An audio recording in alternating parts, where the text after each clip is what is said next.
एकर देखत रही सपना उहे चूर चूर क देहलस। बिछड़ के अब जिए पेऊ सनम मजबूर क देहलस।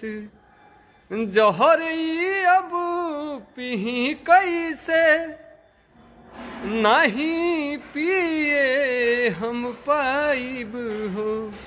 गजब के रोग धली हलस बुझाता जी न पाइब हो। गजब के रोग धली हलस बुझाता जी न पाइब हो।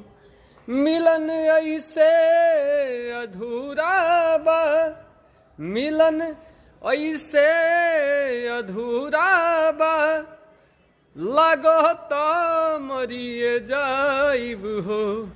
गजब के रोग धली हलस बुझाता जी न पाइब हो। गजब के रोग धली हलस बुझाता जी न पाइब हो।